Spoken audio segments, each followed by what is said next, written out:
Hello friends. तो एक बार आपका फिर स्वागत है और मैं हूं आपका प्यारा अनूप सर।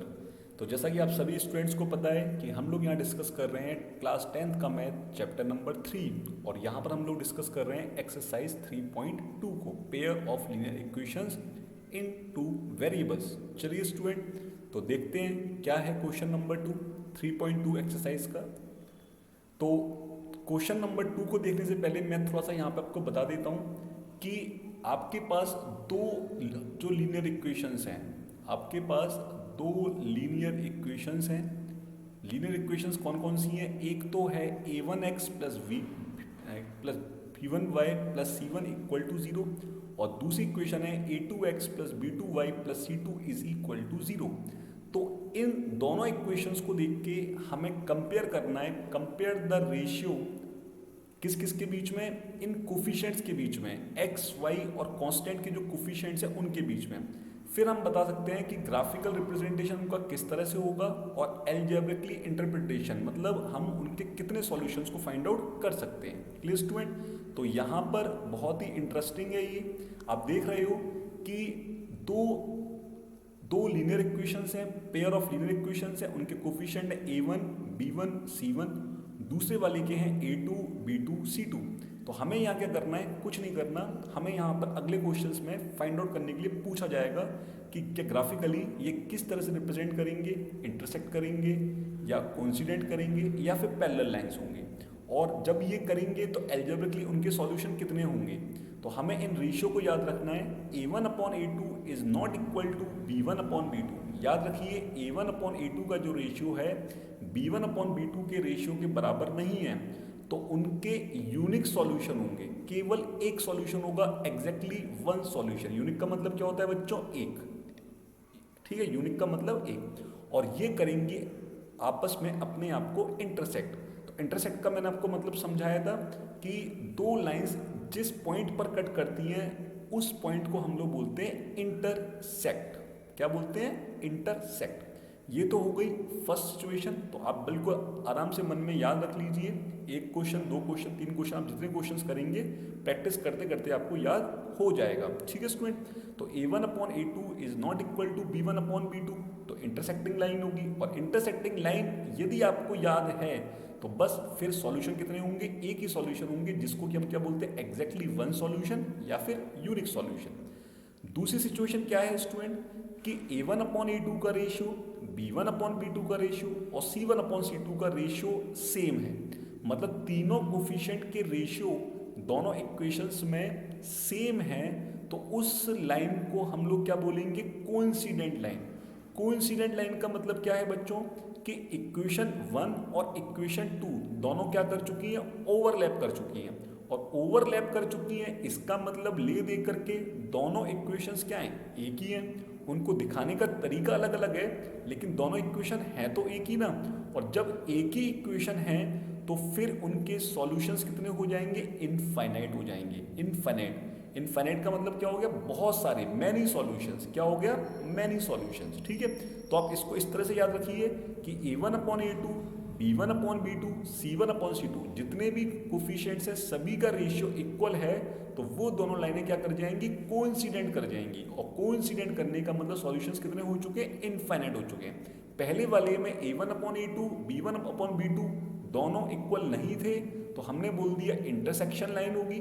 इंटरसेक्शन लाइन होगी मतलब एक पॉइंट में कट करेगा, means unique solution, exactly one solution. तीसरी सिचुएशन क्या है स्टूडेंट कि a1 अपॉन a2 और b1 अपॉन b2 तो बराबर है, लेकिन c1 अपॉन c2 के बराबर नहीं है। तो ये लाइन कैसी होगी? पैरेलल लाइन होगी। ये लाइन कैसी होगी? पैरेलल लाइन होगी। और मुझे बच्चों ये बताओ कि यदि दो लीनियर इक्वेशंस हैं जो कि आपस में कभी भी अपने आप को कट कर ही नहीं रही हैं, तो क्या वो उनके कोई सॉल्यूशंस होंगे? नहीं, उनके एक भी सॉल्यूशन नहीं होगा। That means no solution.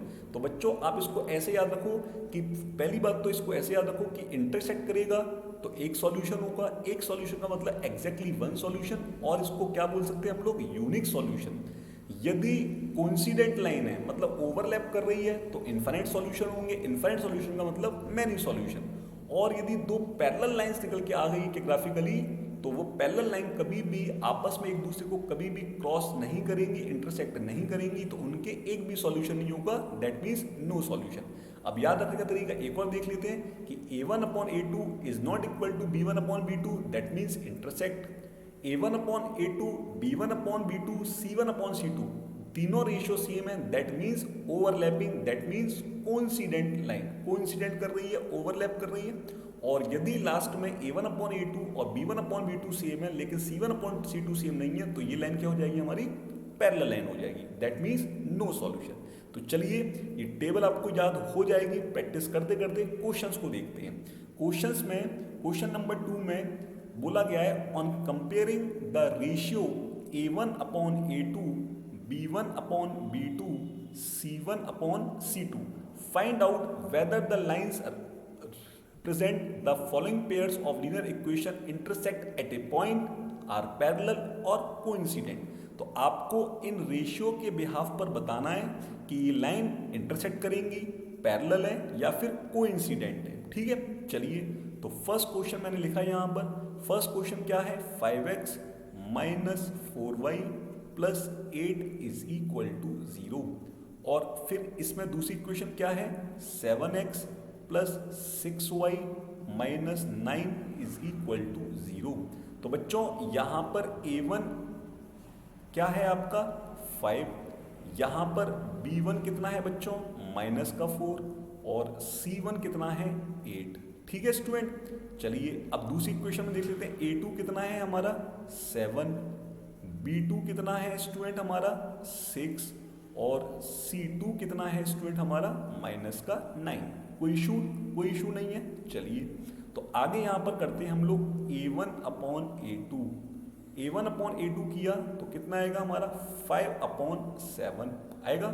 चलिए फिर हम करते हैं b1/b2, तो कितना आया स्टूडेंट -4/6। क्या ये इसको मैं a इक्वेशन दे दूं, इसको मैं b इक्वेशन दे दूं, तो क्या मुझे यहाँ पर समझ में आ रहा है a1/a2 क्या मेरा b1/b2 के रेशियो के इक्वल है स्टूडेंट? बिल्कुल नहीं है, बिल्कुल नहीं है। तो पीछे हमने क्या पढ़ा था कि a1/a2 b1/b2 के इक्वल नहीं है, दैट मीन्स ये लाइंस कैसी होंगी, इंटरसेक्ट लाइन।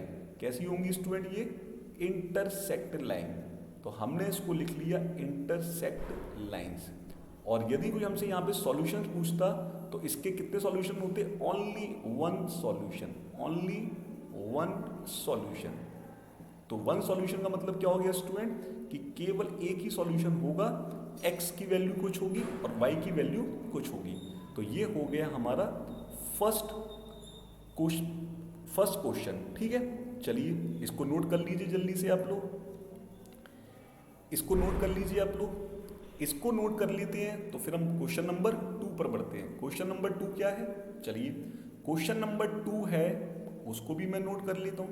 क्वेश्चन नंबर 2 दिया हुआ है 9x plus 3y plus 12 is equal to 0। और दूसरी इक्वेशन क्या दी हुई है, 18x plus 6y plus 24 is equal to 0। ठीक है, चलिए तो यहाँ पर लिख लेता हूँ मैं आराम से। a1 कितना है 9, b1 कितना है 3 और c1 कितना है मेरा स्टूडेंट 12। कोई दिक्कत यहाँ पे, कोई दिक्कत नहीं होगी। चलिए a2 कितना है मेरा 18, b2 कितना है मेरा 6 और c2 कितना है मेरा स्टूडेंट 24। ठीक है स्टूडेंट, चलिए अब मैं इनका रेशियो निकाल लेता हूँ। तो सबसे पहले मैंने निकाला a1/a2, a1/a2 निकाला तो कितना आया 9/18 और 9/18 को क्या लिख सकता हूँ मैं 1/2। दूसरा निकाला मैंने b1/b2, b1/b2 निकाला कितना आया 3/6, ये भी कितना आ जाएगा बच्चों 1/2। तीसरा मैंने निकाला c1/c2 तो कितना आ जाएगा 12/24, तो ये कितना आ गया 1/2।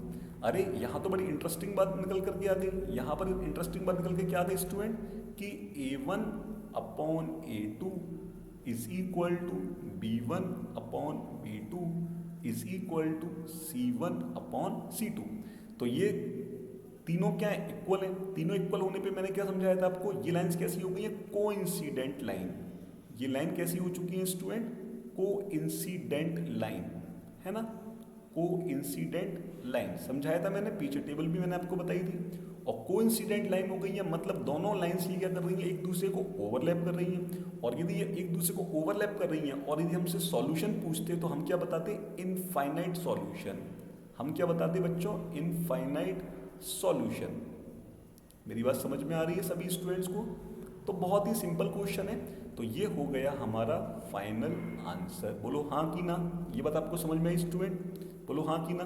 तो यहाँ पे क्वेश्चन नंबर 2 में हमने दो प्रॉब्लम की, दोनों प्रॉब्लम में हमने एक रेशियो को फाइंड आउट किया और रेशियो को फाइंड आउट करके हमने बता दिया कि लाइंस हमारी इंटरसेक्ट करेंगी, पैरेलल है या फिर कोइंसिडेंट है। और उन्हीं के बिहाफ पे यदि हमसे ये लोग सॉल्यूशंस भी पूछते तो हम सॉल्यूशंस भी बता देते।